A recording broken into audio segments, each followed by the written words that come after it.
The Hungaroring, the Grand Prix scene, has moved from Hungary to Austria, to the Osterreichring. And this is the circuit that the drivers really love. There are no first gear corners here. They're just a lot of fast sweepers, speeds of up to 215 miles an hour and a lap record of nearly 160 miles an hour. It's now the fastest circuit of them all, and it's absolutely critical in the World Championship. Nelson Piquet ahead for the drivers, from Ayrton Senna in second position, with in third place tying Nigel Mansell and Alain Prost. In fifth position, it's Stefan Johansson, and in sixth place, Gerhard Berger. Williams have an enormous lead in the Constructors' Championship ahead of McLaren, who have got Lotus just behind them, and Ferrari in a poor fourth place. So, in pole position for the Austrian Grand Prix for the second time this year, Nelson Piquet. Second is teammate Nigel Mansell, once again on the front row of the grid. Third, the Ferrari of Gerhard Berger, ahead of the two Benettons of Thierry Boutsen fourth and Teo Fabi fifth. Sixth, the Ferrari of Michele Alboreto. Senna is seventh, Patrese is eighth, world champion Alain Prost is in ninth place. Derek Warwick is 11th on the grid, Martin Brundle is 17th, Philippe Alliot is the fastest 3.5 litre car at 22nd, and Jonathan Palmer is 24th in his Tyrrell. And away they surge. Good start for Piquet, good start for Mansell, and into third position sprints Teo Fabi by passing the Ferrari of Gerhard Berger. And as you see, as usual, as very often here, there is a shambles as two cars. One of the Ligiers spin off, and now the other one was one of the two Zakspeed, so it is either Brundle or Danner. I think it was Martin Brundle. Well, there is the answer. There is Jonathan Palmer, whose race was a very short one indeed. Piquet leading, and the Benetton Ford up into second position. And a black flag is being waved. Now we'll see them come down, and the race is being stopped. The red flag is out, and there is the reason. Jonathan Palmer's Tyrrell is in a dangerous position. That is Pier Carlo Ghinzani, the unfortunate Italian who, for one reason or another, never seems to finish a Grand Prix. So here is the replay. Let's look and see if we can sort out what happened. There, Martin Brundle's losing control and going straight into the Armco on the left. And behind him, you can see Arnoux is swerving. He hits Nannini. And there is Philippe Streff. That flash from the engine means he's in trouble. He swerves, and he's hit by Jonathan Palmer, and both the Tyrrells are badly damaged. And as they form up for the restart of the Austrian Grand Prix after that multiple crash earlier on, amazingly, it looks as though all 26 competitors are restarting, although several of them, of course, will be in their spare cars. 52 laps, and Piquet scorches away. Mansell is left, and he's left very badly indeed. Look how he's being passed, and there's another coming together. A car dragging along the Armco, 2-3 of them out, and one of them is Stefan Johansson, and there's a Ferrari down there, and they're all over the circuit. This is far worse than the first one. Streff is in trouble again. Fabre is in trouble again. Alliot has stopped. There's at least 6 cars. Jonathan Palmer has stopped, but his car looks perfectly okay. Christian Danner has stopped. Well, this has to be some sort of condemnation, I think, of the Austrian circuit here. Is it wide enough? This is the second time it's happened. Here, then, is the second start. Now, watch, there's Nigel Mansell's car, which is dragging along, and you see the others charging up to him. Now you see Eddie Cheever coming up alongside, and there is the Brabham of De Cesaris turning into him. Johansson goes into Cheever's arrows, and the rest just pile up solidly behind. Now you see Capelli in trouble again. He goes sideways on the circuit, and Pascal Fabre's car leaps over the top of the march, and that goes into the Lola.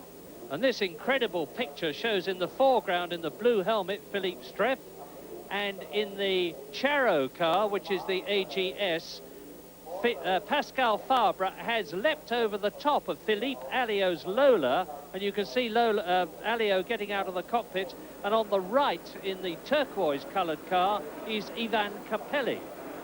For the third time, off come the tyre warmers from Thierry Boutsen's Benetton in fourth position on the grid, as he, like everybody else, hopes that the Austrian Grand Prix will at last be getting underway, nearly 1.5 hours after it was supposed to. Two men will not be starting, Alex Caffey and Philippe Streff. And quite a lot of people will be starting from the pit lane, including world champion Alain Prost and Ferrari's Michele Alboreto. It's a long drag. They've got their clutches out. It's much too long, but they get away. Piquet's good. Berger is ahead of Mansell. Boutsen's ahead of Mansell.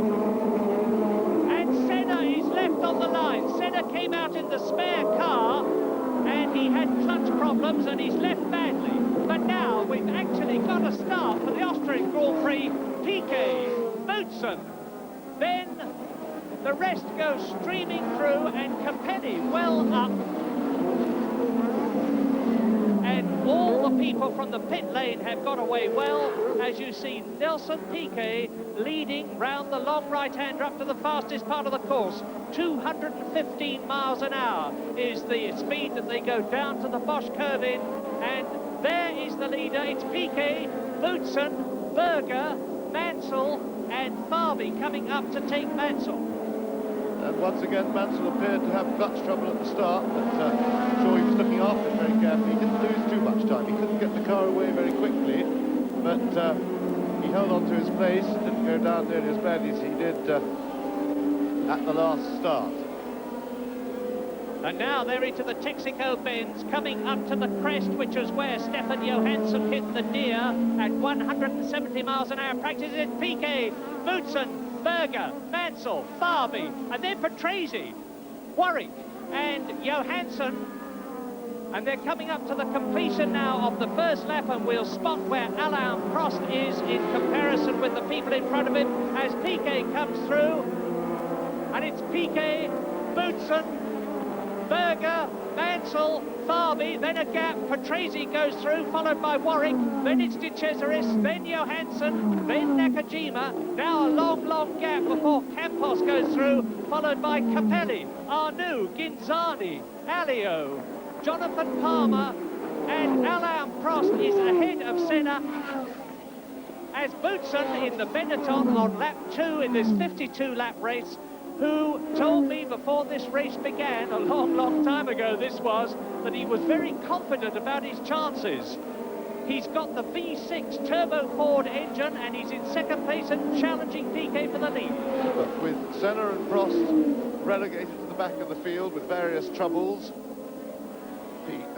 Prost before the start, we saw him being pushed away. His car didn't get away properly on the warm-up lap, had to start from the pit road. Senna had probably clutch trouble, because remember, these clutches aren't really designed to do 3 starts, and they're pretty fragile. Well, they're not that fragile, but when they're taking 800 horsepower through them. And Nelson Piquet coming up already to lap somebody on the 4th lap who is coming in, and it's Stefan Johansson. Stefan Johansson touring into the pits. There is Berger, Mansell, Fabre. 3rd, 4th and 5th. Piquet goes through, and there is Patrese, and as the sparks fly on that big bump, Nigel Mansell is challenging Berger into the Hellenic curve. Piquet, Boutsen, Mansell is up into 3rd. Down to 4th goes Berger.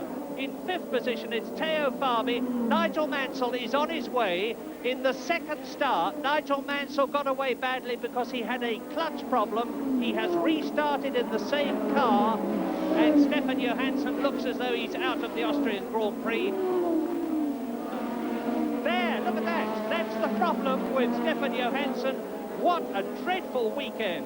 He hit a deer on Friday, he was involved in a start line accident here today, and now he comes into the pits minus a right front wheel. Mansell is starting to catch Boutsen, and the gap between Piquet leading and Mansell 3rd is about the same, 2.45 seconds. And that is Berger out of the Austrian Grand Prix from 4th position. And here comes Nelson Piquet. Now, the gap was 2.45 seconds between him and Mansell. It's 2.2 now. He's lapped Favre. There's Boutsen second, who's been caught by Mansell third. Derek Warwick in the points at 6th. Andrew De Cesaris is 7th. Nakajima is 8th. Ayrton Senna going well is 9th. Alboreto is 10th. And that is Nakajima. As I've said before, put a camera on a car and it will have trouble. Piquet crests the rise. This is lap 9 out of 52. And he is firmly in command of the Austrian Grand Prix. Boutsen over the crest in 2nd place. You just saw Mansell clearing it in 3rd place. And Ayrton Senna has climbed to 8th position. Ayrton Senna is really flying at the present moment. The fastest lap we have so far is Nelson Piquet, 1 minute 29.074, which is a new lap record. Michele Alboreto, I can tell you, as you watch Piquet is climbing up through the field, he has got ahead of Ayrton Senna. Mansell is the interest at the present moment. Can he catch the green, red and yellow Benetton Ford of Belgian Thierry Boutsen? Well, certainly the leading 3 at the moment seem pretty evenly matched. And we have a race here in Austria. It's taken a long time to get it, but there it is. Because you are looking at Thierry Boutsen on the left of your picture in 2nd place and Nigel Mansell on the right in 3rd. Here is the leader, Piquet. Look at the gap. Boutsen, Mansell. This is lap 13. Mansell is catching Boutsen. Boutsen is right with Piquet. And Boutsen are each trying to force the man in front of him to make a mistake. The gap between Piquet and Mansell is 1.4 seconds with Boutsen sandwiched in between. 2 Honda-powered cars in 1st and 3rd places. Now, this is Honda's 100th Grand Prix. They've won 23% of them, 23 victories, but they have never finished in Austria. Interesting that the pace amongst the 3 leaders has slowed up a little bit. They're now lapping at over 1 minute 30, whereas Piquet's earlier fastest lap was a 29 dead, so they're about a second a lap slower, and I would suspect that's just a bit of extra heat build up in the tyres because the pace has been pretty fast and furious up front. But they've concertinaed up together, and we've got a battle on. It'll be interesting to see if Mansell can find the straight line speed to carry him past Thierry Boutsen, who's in 2nd place. We know that the Honda, it would appear that the Honda is a bit quicker on the straights. So it'll be important to Boutsen to keep a little bit of space between him and Mansell. He doesn't want Mansell getting right into his slipstream within about 10 yards of the car. Lap 14, race order, Piquet, Boutsen, Mansell, and there they are. Favre is 4th, Patrese is 5th, Senna is up into 6th position, Alboreto is 7th, down to 8th is Warwick, 9th is De Cesaris, 10th is Prost, 11th is Chiva, and the first 3 are about to take Christian Danner. Piquet takes him up to the Hellenic curve. Boutsen takes him, but Mansell is blocked. Mansell is going to lose time though, which will give Favre the opportunity to close up a bit on the 3rd place Williams Honda of Nigel Mansell.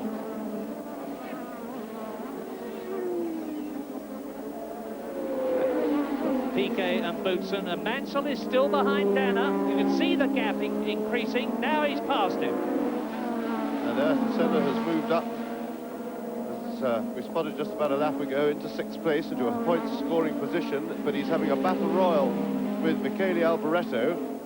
Boutsen into the pits. Now, is it a tyre stop or is it something more serious? He points to the back of the car. They're going to change the tyres anyway. They always do that, irrespective of whether there is a problem or not. It's going to take longer than 9 or 10 seconds to solve a problem if there is one, so they might as well put on new tyres. And that means to say that Mansell is now 2nd behind Piquet. Favre is up into 3rd place. Patrese is up into 4th. You're looking at the battle for the 3.5 metre class. Yeah, Boutsen has clearly got some problem because they've changed the tyres and he still hasn't moved. So effectively, Boutsen has gone from the battle for the lead. So now, once again, the familiar sight of two Williams cars in front of the Grand Prix, and finally Boutsen has just left the pits. He's gone away to rejoin, and Mansell has closed up a bit on Nelson Piquet. So those two lifelong chums, Nelson Piquet and Nigel Mansell, are battling for the lead of the Austrian Grand Prix. Here they are. So now on lap 17 out of 52, Piquet, Mansell, Fabi. Then Patrese, fourth in the Brabham. Alboreto up into fifth place in the Ferrari, but some way behind the leader. Senna is sixth. Prost is seventh, and you remember he started from the pit lane. Warwick is eighth. De Cesaris is ninth, and Cima is 10th. Matteo Fabi is slowly, gently dropping back in third place. And then quite a way behind, and Alboreto, we think. Yes, Alboreto is definitely ahead of Riccardo Patrese now. He is in fourth place. The Ferrari man is really flying. After a bad start, he's climbed up through the field. Now, here's an interesting situation. The car in front is Thierry Boutsen. He has rejoined the race, and he's come out of the pits in front of the two Williams, and you'll remember he was behind Piquet and in front of Mansell. He was going just as fast as the two Williams. He will be able to go just as fast as them now. Piquet won't dare slow up because Mansell is swarming all around him, or will be shortly, and that would allow the Englishman through, which Piquet would like not at all. Boutsen's problem was gearbox. So how they've been able to solve a gearbox problem, unless it was a sticky selector or something as simple as that, as quickly as they have, I don't know. But they've obviously cured it. So there goes Boutsen, and Piquet, you can see, is pushing it.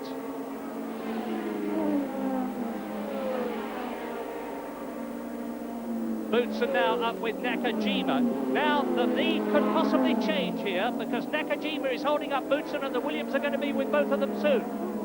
Yes, this will be a worrying time for Nelson Piquet, because remember, it's the man in front who can only lose a place. So the opportunity is all with Nigel Mansell if there are any delays caused by the back markers. And Nakajima going quite slowly through that corner. And the track is blocked ahead of Nelson Piquet, who's just pulling in behind Nakajima as Mansell comes alongside him, and Mansell's got the line for the corner. So just as Nelson must have feared, Nakajima has been the nigger in the woodpile and caused him trouble, and he's moved over, he's let Mansell through, Piquet goes through, but just the break that Nigel was looking for. Nigel Mansell is famed for his courage and determination, and you saw both of them there. He sized up his opportunity, and in the flash of an eye, he was through. There's Mansell, the new leader. Piquet, that's Nakajima. Piquet's coming into the pits. Piquet is coming into the pits at the end of his 21st lap. Yes, and I would say this is the tyres, and that would seem a very intelligent time to do it, because he just lost his lead to Mansell. There's no point in soldiering round. Better to get onto the fresh rubber, hope the team can turn him round quickly. And Teo Fabi has also gone in for tyres, so the leaders are now starting their tyre stops. But now Mansell enjoying a big lead at the moment, but Piquet still in second place. He's half a minute behind as Teo Fabi goes back into the pits. Hard to see what the problem was there. They've changed tyres again, but they're holding him in there, so he's got some sort of a problem with the right rear by the look of it. So a great shame for the Benetton team, who had threatened to do so well. And there is Alain Prost, who has moved up into sixth place now. He just passed Riccardo Patrese, and in fact that puts him fifth, because of course they've passed Fabi, who was sitting in the pits. You're looking at the man now who won the Austrian Grand Prix in 1983 and 85 and 86, so it's by no means inconceivable that he can make a hat-trick out of it. Well, Mansell's continuing to pull away from Piquet, or he did on that previous lap, and there is Prost coming into the pits, so that hopefully is just a routine tyre stop. But what I couldn't see is whether Piquet was in traffic, or whether he still hasn't got his tyres hot. And a marvellously quick stop by the McLaren team there, 7 seconds for Alain Prost as he rejoins. Lap 24, Nigel Mansell leading Nelson Piquet by over half a minute, with Michele Alboreto in third place, with Ayrton Senna in the Lotus, has fought his way up into an amazing fourth position.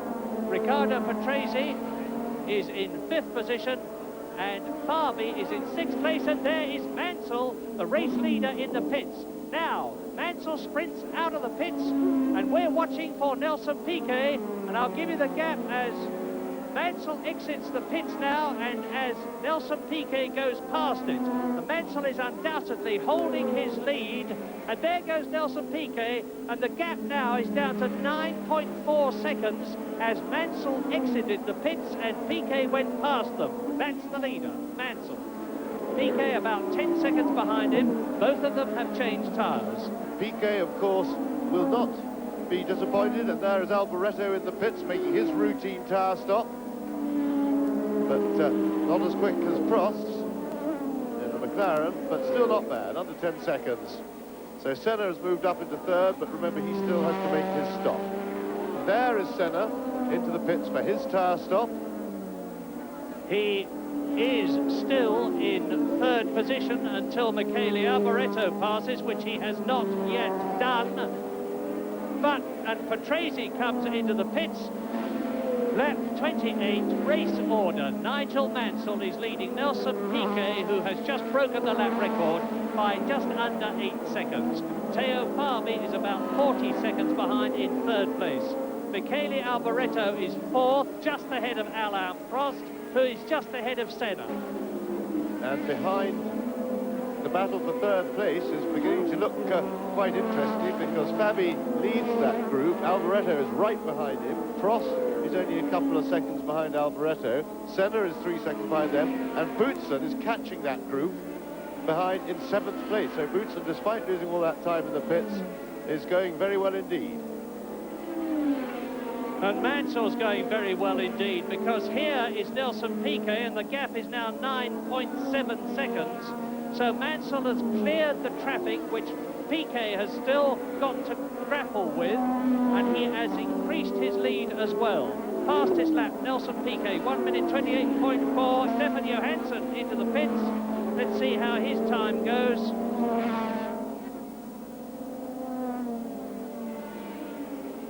Trouble with the right front, and the seconds are ticking away for the unfortunate Stefan Johansson, who was down in 18th position. Don't forget that was the one that was damaged when he came in previously. Yes, it's definitely not Stefan's weekend, and not really McLaren's, although Prost is out there doing his best. There is Michele Alboreto, and that's Fabi in front of him, so that is the battle for third place, and you see Prost right behind them. So the three of them are very close indeed, and Senna is only another 3 seconds behind Alain Prost, with Boutsen some 6.5 seconds away. So we've got the potential for a 5-car fight for third place. Nelson Piquet is dropping back. The gap between Mansell, the leader, and Piquet second is now nearly 14 seconds. Look at this battle now for third place. They're all nose to tail, and Alboreto leaving black stripes on the road as he pulled out. And I think that Fabi is in trouble, because the two of them went past him rather easily, with Prost right on Alboreto's tail.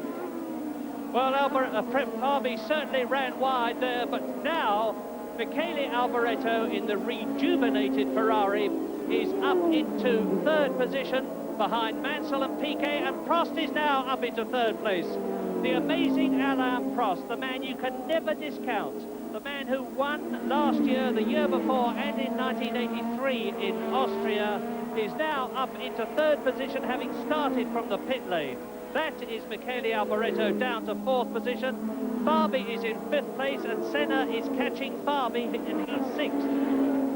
Yes, and I must say, I would think after the trials and tribulations that Prost has suffered this weekend, if he can hold on to that place, because I'm sure he doesn't feel he's got any chance of catching the Williams, he's a long, long way behind. If he can just hold on to that, I reckon that you'll have to say that was a pretty good result for such an awful weekend. but he's got plenty of work to do yet, because got Alboreto right behind him, Fabi right behind him, Senna not very far away at all,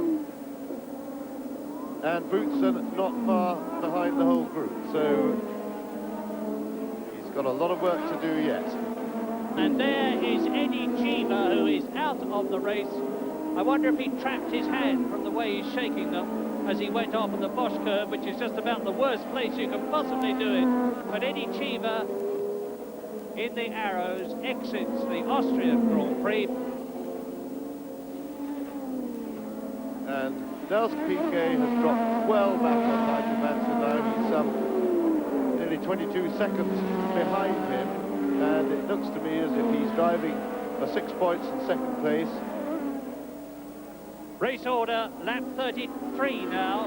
Mansell leading, Piquet is in second position. It is still Prost in third place, of course. You look at the battle for fourth and fifth. And there is Alboreto. Martin Brundle, meantime, has come into the pits. Alboreto fourth. Fabi fifth, has got Senna sixth right behind him. Look, up to the crest. Prost is third. There he is. Alboreto.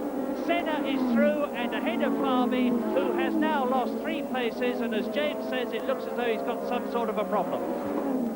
You can see how far Mansell is ahead when I tell you that as you look at him now, we're still waiting for the third place man to come through at the end of, there he goes, Prost at the end of his 35th lap, and Alboreto is in 4th place, Fabi is in 5th position. So where is Ayrton Senna? Ayrton Senna, who was in 5th position, and now we've had Boutsen go past. So Senna has struck some sort of a problem. There he is, and the whole of his front nose wing is missing, and it's going to be very difficult to put that new one on, because a bar has to spit into a groove on the front of the nose. Let's see. The foot box doesn't appear to be damaged, but it's going to be very difficult to fit that wing. Well, it looks as if he's had either contact with another car, which presumably would have been the back of Alboreto, or he's had a spin and just biffed the nose on the barrier, because that would appear to be contact damage.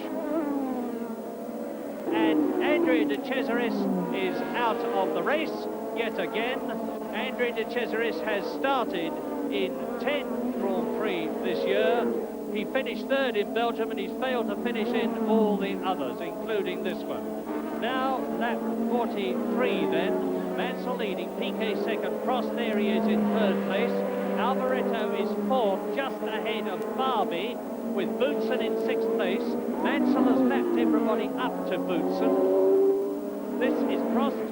Watch him exiting the Jochen Rindt curve, starting his 43rd lap, going very, very slowly. Now, let's watch the car behind. That's Christian Danner, and there is the Benetton. I think Prost has got a major problem. Yes, he certainly has. Well, sounded like an engine problem. He slowed right down. So Prost really having a pretty bad season. Nothing much going right for him. There's Alboreto. He's touring. So all of a sudden the race is falling apart. Mansell continues to lead. Piquet is second. Prost is in trouble. Fabi is up to third. Boutsen is up to fourth. Alboreto, who was fifth, is now into the pits, and it looks to me, as he stops opposite us, as though it is, yes, he's out. Mansell continues to lap very quickly, continues to pull away at the front of the field, and that looks like Patrese going pretty slowly, so Patrese in trouble, and really suddenly they're dropping out like flies. Number 5, Nigel Mansell on his way to his fourth very well-deserved Grand Prix victory of this year, as into the pits comes the Brabham BMW of Riccardo Patrese. Nigel Mansell leading, Nelson Piquet is second, Teo Fabi is in third position. Both the Benettons are in the top 4 places because Boutsen is in 4th place. Alain Prost, still circulating slowly, is in 5th position, and now Senna has come up into the leaderboard again. with Patrese out and Alboreto out. And Ayrton Senna has just put in a 1:28.6 lap, which is a very quick lap at this stage of the race, so he is chasing hard to catch Alain Prost. So Senna, who has had a pretty unhappy afternoon, persevering to the last and really charging after Alain Prost to try and pick up that extra point. Now, Nigel Mansell is on his last lap of the Austrian Grand Prix, having lapped the third-place man, Theo Parby. It will be a brilliant win for the Englishman, who has yet again underlined his superiority not only over everybody in the race, but especially over his teammate Nelson Piquet, and that will be superb for him. Yes, once again we've seen a two-horse race really between the two Williamses. The Benettons and Berger's Ferrari in the early stages threatened to stay with them, but only for a short time. Mansell had a pretty straightforward win, and how well he deserved it after such bad luck at the previous two Grand Prix in Hockenheim and then in Hungary. So Mansell really deserves this victory, and a quiet afternoon's work it's been after a couple of scares at the start. He had clutch trouble in the first restart, and his clutch certainly wasn't at its best in the second restart, but he got away, kept his head, caught Nelson Piquet, was helped a bit by the traffic to get past him, and then just roared away from him. Piquet, I know, didn't put up a fight because he wanted the 6 points for second place, but it was another fine demonstration by the Williams team. And here he is, completing the 52nd and last lap of the Austrian Grand Prix. And as Nigel Mansell crosses the line to win, there is no checkered flag. He's gone on to his 53rd lap. But I'm sure he's won. And here, subject to official confirmation, are the first 6 places. Victory for Nigel Mansell, Nelson Piquet second, Theo Parby in third place, and Thierry Boutsen fourth. And Ayrton Senna did get past Alain Prost to take 5th position, and Prost took that last World Championship point in 6th place. In the Drivers' Championship, Nelson Piquet still leads. Ayrton Senna is still in 2nd position, but now Nigel Mansell is alone in 3rd place ahead of Alain Prost, who is 4th. Williams, of course, even further ahead of McLaren in the Constructors' Championship, and Lotus in 3rd place are now only 1 point behind McLaren. Nigel, first of all, will you carefully and slowly take your hat off? You've got an enormous bump on your head. Can you let them see it? I don't know whether... There you go. Right up there. Oh, I'm sorry. What has happened? Well, the race was okay. We got in the courtesy car to go to the podium, and the guy drove off when I was standing up to give my helmet to someone, and there's a low girder, and the girder hit me across the head at about, I don't know, 5 to 10 miles an hour. Unbelievable. But in this amazing race, 3 starts, and you had a terrible second start. What happened? Yeah, Formula 1 cars are just not designed to start more than once, really, and I just had clutch slip on the second start from 1st to 2nd gear. Was very lucky just to keep on going. You've closed the gap by 3 points, but you're still 15 behind with 6 races to go. Can you do it? Well, I'm figuring on trying to win the next 6 races. So, and I think the nice thing is that Nelson's done a fantastic job this year, in as much as I think this is his 6th or 7th second place. But you can only score in 11 races, and soon he's got to start dropping points. And I can score in all 6 races to come. Well, a quite amazing Austrian Grand Prix. And we've got a longer gap now, 3 weeks to the next one at the historic Monza circuit in Italy. By then, we're going to know a lot more about who goes where and what engines are going to be in which cars. Needless to say,